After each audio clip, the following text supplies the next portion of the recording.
আমি কুরবানির পবিত্রতা, ইতিহাস ও ত্যাগের শিক্ষা নিয়ে আলোচনা করব।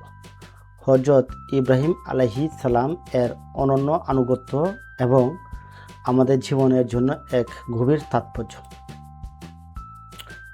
কুরবানি শুধু একটি উৎসব নয়, এটি নৈকট্য অর্জনের মাধ্যম। কুরবানি শাব্দিক অর্থে কুরবানি, প্রকৃত অর্থে কুরবানি। শাব্দিক অর্থে কুরবানি হচ্ছে, কুরবানি শব্দের মূল অর্থ হলো নৈকট্য বা সান্নিধ্য অর্জন করা। প্রকৃত অর্থে আল্লাহ সন্তুষ্টির জন্য নিজের সবচেয়ে প্রিয় বস্তু ত্যাগ করার মাধ্যমে তার নৈকট্য লাভ করা। ঈদুল আজহার মূল সুর ত্যাগ ও আনুগত্য ও আল্লাহর প্রতি পূর্ণ বিশ্বাস। এক দীর্ঘ প্রতীক্ষা এবং একজন অত্যন্ত প্রিয় সন্তান। প্রতীক্ষার অবসান, গভীর ভালোবাসা। অনেক দীর্ঘ বছর সন্তানহীন থাকার পর আল্লাহ তাআলা হযরত ইব্রাহিম আলাইহিস সালামকে একটি পুত্র সন্তান দান করেন। হযরত ইসমাইল আলাইহিস সালাম বৃদ্ধ বয়সে সন্তান হওয়া ইসমাইল আলাইহিস সালাম ছিলেন তার পিতার অত্যন্ত আদরের ও প্রিয়। সবচেয়ে প্রিয় বস্তুই হয়ে দাঁড়ায় সবচেয়ে বড় পরীক্ষার বিষয়। ঐশী নির্দেশ, স্বপ্নের মাধ্যমে এক অভাবনীয় পরীক্ষা। প্রথম স্বপ্ন। হযরত ইব্রাহিম আলাইহিস সালাম স্বপ্নে দেখলেন তিনি তার প্রিয় সন্তান ইসমাইল আলাইহিস সালামকে আল্লাহর উদ্দেশ্যে কোরবানি করেছেন। পুনরাবৃত্তি। তিনি প্রথম ভাবলেন এটি সাধারণ স্বপ্ন হতে পারে, কিন্তু একই স্বপ্ন বারবার তার কাছে আসতে থাকল। চূড়ান্ত উপলব্ধি। নবীদের স্বপ্ন হলো আল্লাহর পক্ষ থেকে নির্দেশ বা ওহী। তিনি বুঝতে পারলেন এটি মহান রবের সরাসরি আদেশ। পিতা পুত্রের অনন্য আনুগত্য ও নিঃস্বার্থ সমর্পণ। পিতার আহ্বান। হযরত ইব্রাহিম আলাইহিস সালাম তার ছেলেকে স্বপ্নের বিষয়টি জানালেন। তিনি দ্বিধাহীনভাবে প্রস্তুত হলেন আল্লাহর আদেশ পালনে। পুত্রের উত্তর। ইসমাইল আলাইহিস সালাম বিন্দুমাত্র বিচলিত না হয়ে, হে আমার পিতা, আপনাকে যা আদেশ করা হয়েছে তাই করুন। ইনশাল্লাহ আপনি আমাকে ধৈর্যশীলদের অন্তর্ভুক্ত পাবেন। এই ঘটনা প্রমাণ করে সত্যিকারের মুমিন আল্লাহর আদেশের সামনে নিজের সবকিছু ত্যাগ করে সর্বদা প্রস্তুত থাকে। চরম ত্যাগের স্বীকৃতি এবং জান্নাতি উপহার। চূড়ান্ত প্রস্তুতি, ঐশী বিনিময়, কবুলিয়াত।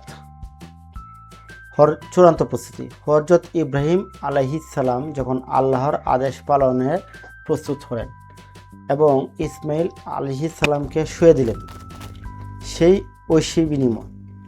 সেই মুহূর্তে আল্লাহ জান্নাত থেকে একটি দুম্বা পাঠালেন এবং ইসমাইল আলাইহিস সালাম এর পরিবর্তে সেই দুম্বা কোরবানি করা হলো। কবুলিয়াত। ঠিক তখন আল্লাহ তাআলা তাদের এই চরম ত্যাগ ও নিঃস্বার্থ আনুগত্য কবুল করে নিলেন। এভাবেই পবিত্র কুরবানির ঐতিহাসিক সূচনা হয়। পবিত্র কোরআনে এই মহৎ পরীক্ষা শাশ্বত ঘোষণা। নিশ্চয়ই এটা ছিল এক স্পষ্ট পরীক্ষা। সূরা আস-সাফাত।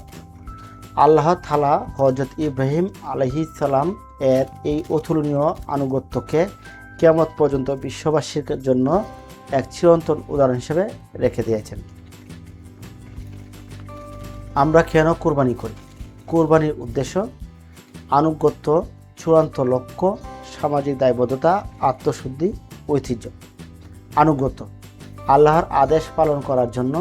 চূড়ান্ত লক্ষ্য, সর্বোপরি আল্লাহর সন্তুষ্টি অর্জন করার জন্য। সামাজিক দায়বদ্ধতা, গরিব ও অসহায় মানুষের মাঝে মাংস বিতরণ করার জন্য। আত্মশুদ্ধি, ত্যাগের মহান শিক্ষা অর্জন করার জন্য।